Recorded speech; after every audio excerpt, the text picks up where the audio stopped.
Nigeria's new tax reform have been praised as bold, necessary, and forward-thinking. But beneath the celebration lies the rising tide of political anxiety, especially from Nigeria's northern states. So what are the currents of this reform, and why are northern politicians, particularly the governors, sounding the alarm? Before we proceed, please give this video a thumbs up, subscribe and share. But if there's a reason you won't subscribe, please let us know in the comments. Thanks. Now let's get worrying. On June 26, 2025, President Bola Ahmed Tinubu signed 4 groundbreaking tax bills into law. The goal was to clean up a chaotic tax system, boost revenue, and make doing business in Nigeria easier. These reforms consolidated over 200 taxes, created a single tax body called the Nigeria Revenue Service (NRS), introduced the Joint Revenue Board, and rewrote the rules on how VAT, that is, value-added tax, is shared across the country. Sounds great, right? But not for everyone. Now let us consider some of the reasons why some people don't think it's a great idea. Number 1. Centralization of power. The federal government now holds the reins of nearly all tax administration. Through the Nigeria Revenue Service, state governors must go through the Joint Revenue Board for their tax affairs. To me, northern leaders, this is nothing short of a federal takeover. They fear it erodes the fiscal autonomy that allows states to chart their own economic path. Number 2. VAT sharing based on contribution, not population. This is the biggest bombshell in the reform. Previously, value-added tax was distributed based on population, giving northern states with larger populations a sizable share. Now, states will get VAT based on what they actually generate. So it's not like somebody else is doing the work and someone else is eating. That has ended.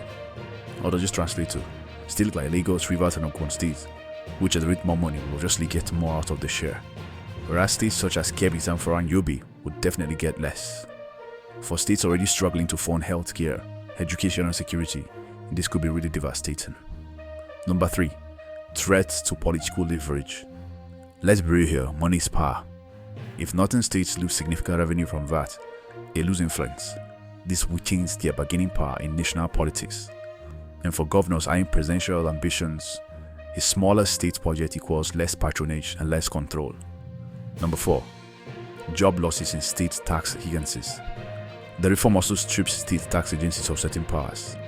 Thousands of tax workers across northern states now face possible redundancy. Some governors fear this will trigger unregistered unemployment.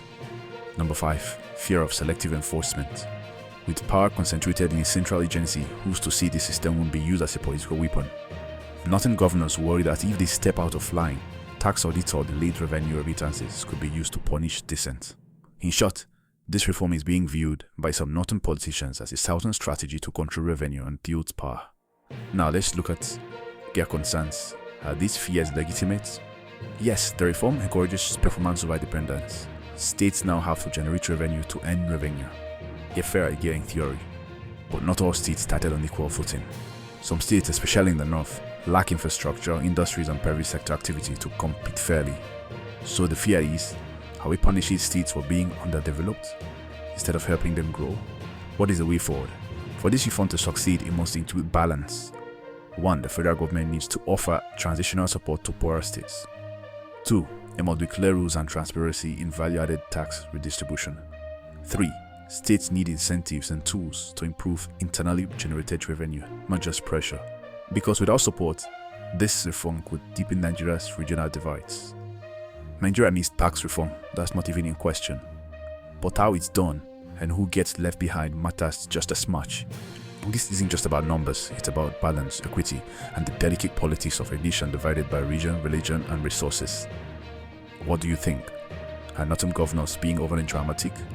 Or are their fears valid? Should the federal government centralize more or empower the states? Drop your thoughts in the comments, like, share, and don't forget to subscribe.